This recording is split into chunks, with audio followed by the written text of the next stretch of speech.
Hello students, welcome back. So in last video we have discussed about the cell, that is a prokaryotic cell, basics of a prokaryotic cell and structural point of view of prokaryotic cell. In that, what exactly are the shapes of bacteria available and their scientific names already we have discussed. Now from here we are going to discuss the first outermost part of the prokaryotic cell. Whenever we study any prokaryotic cell, specifically a bacterial cell. So from outside to inside there are a particular sequence of a material which are available in the cell.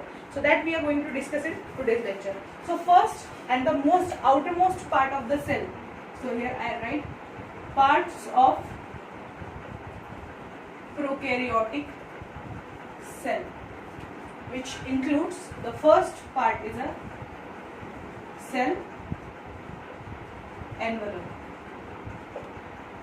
So this cell envelope is nothing but the outermost covering, which is composed of 3 consecutive layers, which is making one complex layer, which is called as a cell envelope. So this cell envelope is made up of, outermost is a glycocalyx, second one is a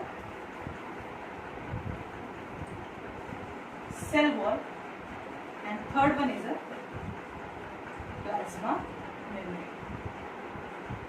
Generally, when we study cell, these two membranes are quite known to everyone. So every cell have plasma membrane, some cells have cell wall. Combining both plasma membrane and cell wall, there is a membrane covering of a cell. But this glycocalyx layer is one of the layer which is additional in the prokaryotic cell, also known as a protective plus structural layer in prokaryotic cell. So what exactly are these layers that we are going to discuss in this video. So first one is a glycocalyx. What exactly is a glycocalyx? So this glycocalyx is nothing but it is a outermost layer, outermost layer. So if you draw one envelope, so this one envelope is made up of 3 layers. Outermost is a glycocalyx, second one is cell wall, and third one is a plasma membrane. So this outermost layer glycocalyx and its chemical composition varies from organism to organism. So as organism is varying from each other, composition of this glycocalyx is varying. In most of the bacteria, example E. coli, it is in the form of a loose mucilaginous sheath. So glycocalyx may be available in 2 basic forms. First one is a slime layer and second one is a capsule. So if the covering glycocalyx is in the format of smooth fat layer, made up of fatty acids plus some protein and carbohydrates combining together, but making slippery nature or smooth nature, just like a gel which we eat in a chocolate format, or which is used in the laboratories for various experiments. So if the glycocalyx is available in the format of a smooth fat layer, then the glycocalyx is known as slime layer. Some of the bacteria possesses slime layer and other possesses capsule. It's a tough layer, tough or hard layer. It is made up of some hard chemicals like proteins and carbohydrate with very least percentage of fats in it, so making it very tough in nature. So if glycocalyx is present in any bacterial cell, it is either in the format of 2 components. First one is a slime layer and second one is a capsule. Those bacteria which are living in general habitat like the temperature range of 25 to 45 or 50 degrees Celsius. So they are adapted to that nature. Like our habitat, which is not too cold, not too hot, it's a humid type. So in that case, slime layer is a sufficient layer for protection of the cell. But if bacteria or the cells, prokaryotic cell is living in a harsh condition, for example, extreme temperature condition like 90 degrees Celsius or 100 degrees Celsius, extreme cold temperature, minus 150, minus 160, minus 200. So in that case, survival is very important, or survival becomes very hard for that cell. So to ensure that cell is constricted or cell making a tough layer around itself, and that layer may be called as a capsule layer. So these are the two important layers present in the format of a glycocalyx in every prokaryotic cell, either in a slime layer or in a capsule. Example of slime layer available in bacteria is E. coli, also known as Escherichia coli, and some hard temperature bacteria which are living in hot springs. They are in the example of a capsule layer of a glycocalyx. Next protective covering is a cell wall. Now, cell wall chemically differs from organism to organism. It is not compulsory that every organism should possess cell wall. Organism to organism, cell wall presence may be present or may not be present. For example, if prokaryotic cell is there, cell wall may be present or may not be present. In eukaryotic also, like plant and fungus possesses cell wall, but animal cell lacks cell wall. So presence of cell wall is not mandatory for every cell. But if cell wall is present, cell wall variables in chemical nature.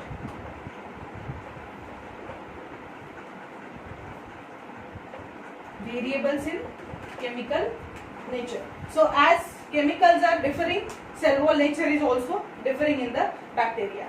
Depending upon this variability of the chemical nature, specifically in the bacterial classes, bacteria can be divided into two types, gram-positive and gram-negative bacteria.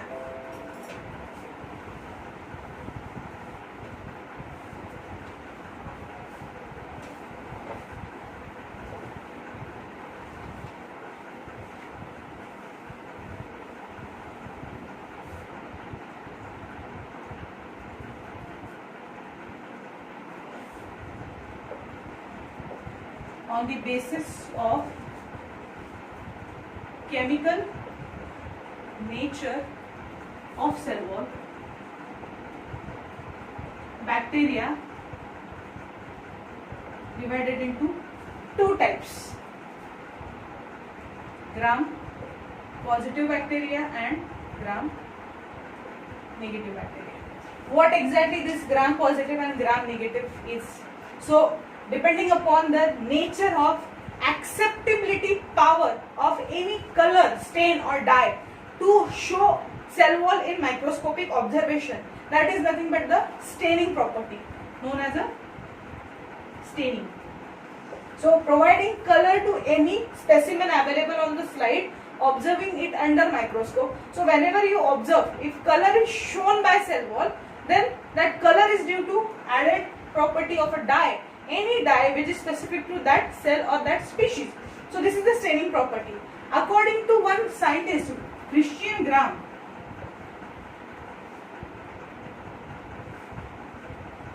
cell wall may be of two types, or organisms are of two types, gram positive and gram negative. On the name of that Christian Gram, there is a name given as a gram positive and gram negative.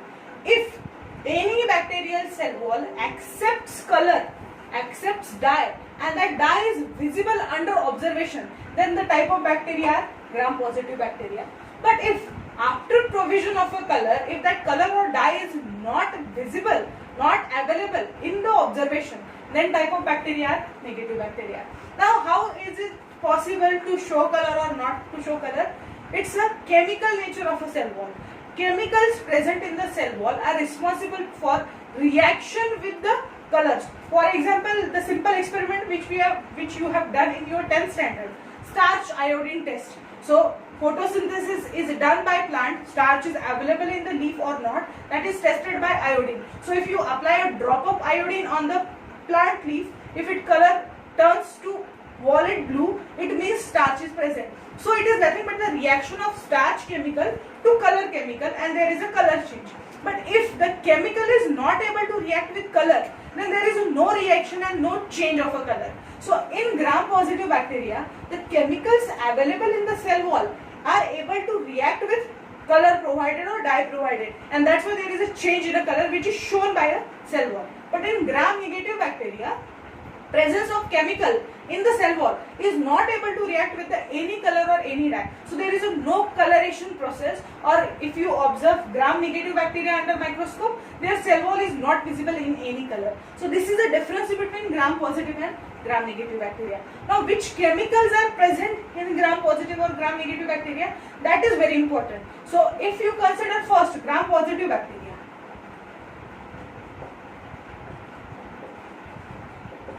Their cell wall mostly possesses the carbohydrates, which is known as peptidoglycan, also known as urine. This is a combination of a alcohol and carbohydrate, like N-acetyl glucosamine or N-acetylmuramic acid. These are the chemicals available in the cell wall of the plant. So if the peptidoglycan or murine is present in the cell wall of a bacteria, then that bacteria or that type of bacteria are supposed to be a gram-positive bacteria. But if instead of peptidoglycan or murine, cell wall is made up of lipoproteins, combination of the lipids, fats and protein together, and percentage of peptidoglycan is very less, so that type of bacteria are known as gram-negative bacteria. So if peptidoglycan or murine is present in higher percentage, type of bacteria are gram-positive, which will always show color after staining. And if peptidoglycan and murine percentage is very less and lipoproteins are higher in percentage in the cell wall, then type of cell wall or type of bacteria are gram-negative, which will never show any staining process after application of any type of dye or a color. So this is nothing but the staining, and on that basis bacteria can be divided into two types, gram-positive and gram-negative. So this is the cell wall. Now nature of cell wall. Cell wall acts for two main purposes. Functions of cell wall, if you see,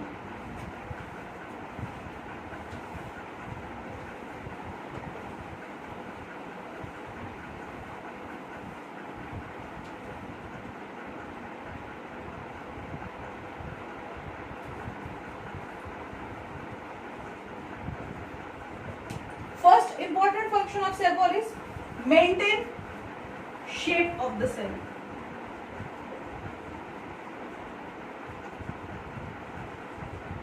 And second important feature of the cell wall is it is responsible for transport across the membrane. Across the membrane in the sense the material which is present outside the cell, that is provided inside, and from inside it can be taken outside of the cell. So exchange of material is also function of a cell wall.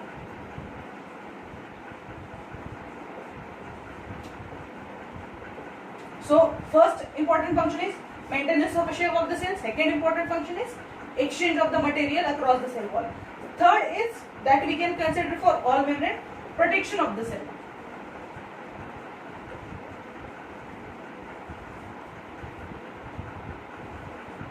So it also protects cell from invaders or any other chemicals which are able to destroy or damage the cell. So this is nothing but the functions of the cell wall of a prokaryotic cell.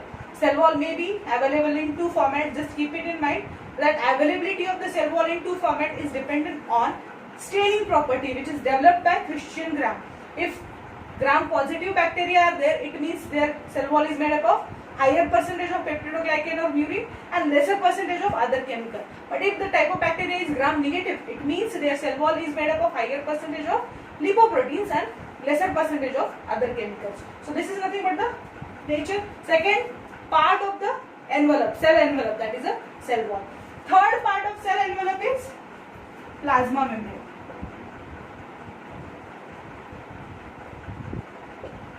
What is plasma membrane? So this plasma membrane is the innermost layer.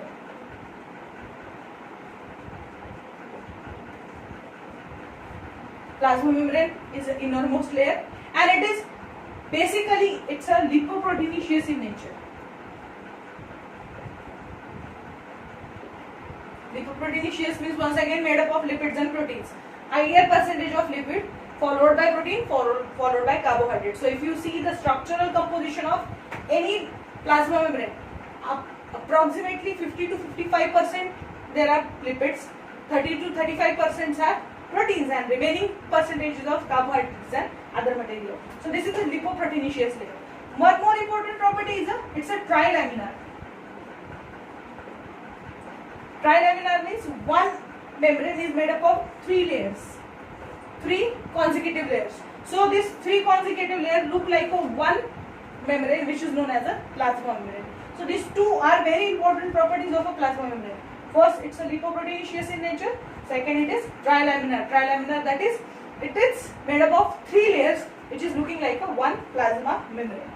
Next is, it is responsible for most of the functions of the cell. For example, as prokaryotic cell, in previous discussion we have discussed, prokaryotic cell lacks most of the cell organelles, or very few organelles are present. So in prokaryotic cell, maximum functions are carried out by plasma membrane. For example, respiration. Respiration is nothing but the formation of energy, that is ATP. So enzymes responsible for ATP formation, or electron transport chain, that is a machinery required for ATP formation. This both components are available in the plasma membrane. So if you look at the functions of the plasma membrane, very important constituent of any cell is a plasma membrane. So what exactly are the functions?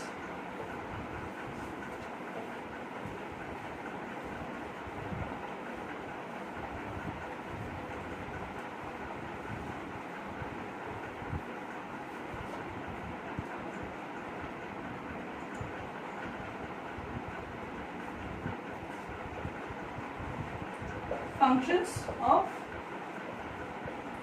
plasma membrane. Most important function of the plasma membrane, it is protective.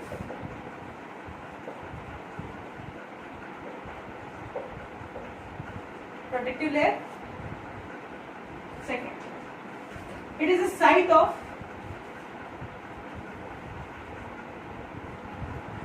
respiration.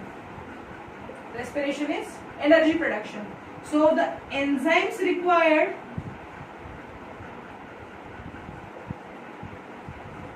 for energy production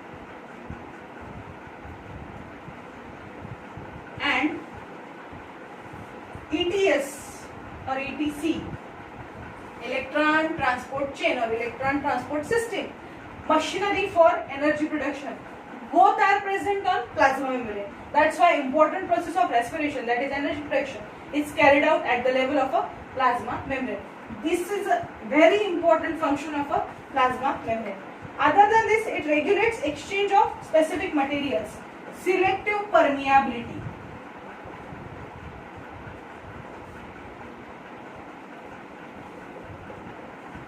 Selective permeability, exchange of a material but very selectively.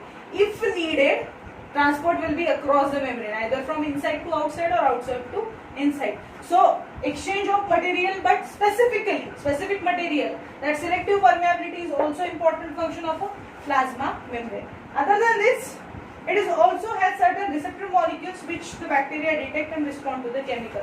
So responsiveness is a fourth property or function.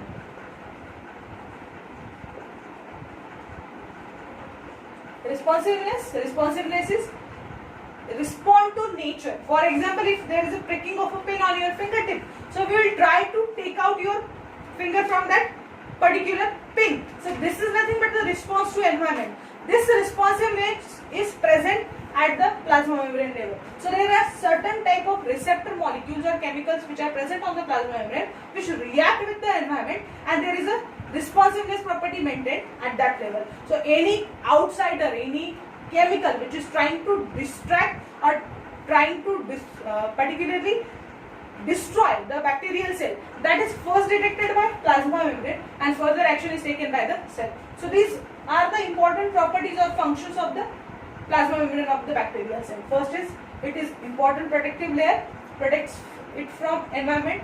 Second is, it is a site of respiration because enzymes responsible for respiration and ETC, electron transport chain, responsible for production of energy. Both are available in the plasma membrane.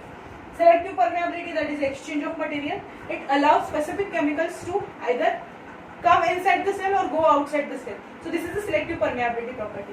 And last one is the responsiveness, to adjust with the environment or to react to the environment. That is also a property of a plasma membrane. So combine three: glycocalyx, cell wall and plasma membrane. There is a formation of a cell envelope. So this cell envelope is the first layer of a prokaryotic cell. After that, there is a second part which is known as a cytoplasm.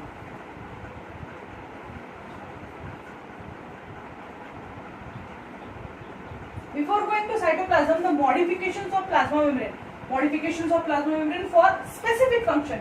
Like already we have discussed the respiration function. Plasma membrane can carry respiration. Plasma membrane also can carry some other functions also. So for that function, plasma membrane is modified at some stages, and that particular parts of the plasma membrane are known as, first one, modifications of plasma membrane.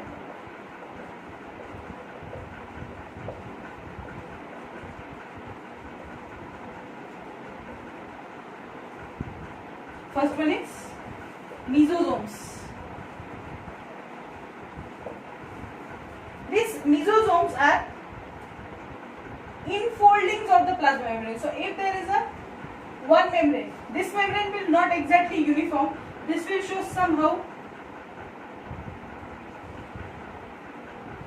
infoldings. Sometimes these are like this, and sometimes they are exactly like closed vesicle. So these are known as mesosomes, infoldings of the plasma membrane. These mesosomes are property of every prokaryotic cell, and specifically gram-positive bacteria. Present in almost all bacterial cells, but mainly present in gram-positive bacteria.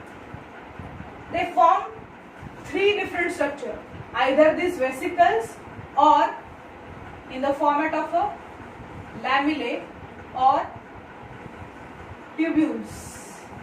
So these modifications either may be attached to the plasma membrane or detached and available in these format, either in vesicles, tubules and lamellae. So all these three are nothing but the mesosome, forms of a or modifications of a plasma membrane. What exactly is the function of this particular mesosome? Help in DNA replication. DNA replication is nothing but a duplication or doubling DNA amount for process of a cell division. What exactly is a DNA replication, that we will study later. Just keep it in mind. Replication is nothing but the doubling the DNA for process of a cell division to distribute equal amount of DNA in the daughter cells. So mesosome is the site of DNA replication. It also increases surface area of respiratory process. So respiration is also a function of a mesosome. That we are saying plasma membrane is responsible for respiration. So these mesosomes are the actual sites of respiration, which is helping in the process of a energy production. Next function of this is help in cellular secretion. Cellular secretion like formation of enzyme, formation of hormones, formation of any other chemical. All type of secretions are given up by this mesosome. So this is a third function. Next function is help in cell wall formation. As all types of chemicals are secreted by mesosome, so definitely the chemicals which are required for formation of cell wall may be available from this place. That's why cell wall is also made by the secretions of a mesosomes. So these mesosomes are nothing but the infoldings of a plasma membrane in three different formats. First one is a vesicle, second one are tubules, third one is a lamellae. They are maybe attached to plasma membrane or detached from plasma membrane inside the cytoplasm. And important functions of these mesosomes are, first one is a help in DNA replication, doubling the amount of DNA. Second is it increases the surface area for respiration, that is nothing but ensures efficient respiration, that is the energy production process. Third is helps in cellular secretion, formation of a different type of chemicals in a cell. And last function is a help in a cell wall formation by the usage of secreted chemicals. So these are the mesosome, first modification of a plasma membrane. Second modification of plasma membrane are known as chromatophores. So what exactly these chromatophores are? These are internal membrane system which help in increasing the surface area of increased enzymatic activity and metabolic rate. In cyanobacterial cell, these contain pigments. So a form of a plasma membrane, that is a internal membrane system. So if this is a plasma membrane, this is a cytoplasm, this is a cell wall. So inside to this, the area inside to plasma membrane forms a specific system, membrane system, which contains different enzymes for different metabolic reaction. Respiration is not only the process carried out by cell. Digestion is there, excretion is there, maintenance of homeostasis is there, water salt balance is there. So these are multiple chemical processes. As you know, human body or any living organism's body contains metabolism, anabolism and catabolism. So combining this anabolism and catabolism, there are n number of metabolic reactions, and that metabolic reaction needs enzyme. So this inner surface area of the plasma membrane ensures other metabolic activity by provision of pigments, by provision of enzyme, by provision of other chemical, and that inner form of a plasma membrane which is ensuring other metabolic activity is known as chromatophores. So there are two different modifications of a plasma membrane. First one is a mesosomes and second one is a chromatophores. Mesosomes are responsible for multiple functions. Chromatophores are mainly functioning for maintenance of a metabolism in the cell. But keep it in mind, these both are the parts or the modifications of a plasma membrane, because prokaryotic cell is lacking well developed organelles. So someone have to carry on the functions very efficiently, and that is nothing but the modifications of a plasma membrane. So here we have discussed all the three parts of the cell envelope. First one was glycocalyx. Glycocalyx is the outermost protective and structural layer of the prokaryotic cell. It is available in the two formats. First one is a smooth fatty layer which is known as a slime layer, and maybe it is a tough layer which is known as a capsule. Second one was a cell wall. Nature of cell wall differs from species to species depending upon the chemical nature, like gram-positive and gram-negative bacteria. If gram-positive bacteria are there, their chemical nature of cell wall is mostly peptidoglycan with other some chemicals, and if gram-negative bacteria is there, mostly the chemical nature of cell wall is lipoproteins and some other chemical.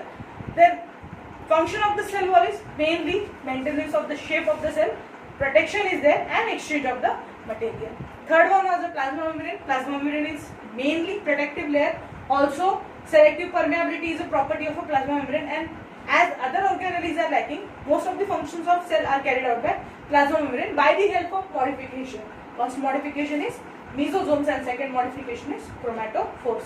So here we have completed the first part of the prokaryotic cell, which is a cell envelope, outermost part of the cell. Second part is a cytoplasm. Cytoplasm is common for every cell. Now cell is already very poorly developed, so we can understand cytoplasmic content of this cell is also poorly developed. But nature will be same. Cytoplasm will be gel-like material which is holding organelles in the position and also helping intracellular transport of various chemicals. So cytoplasm is common for both.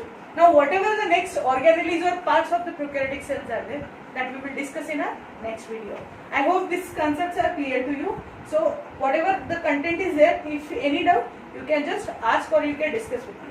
Thank you very much.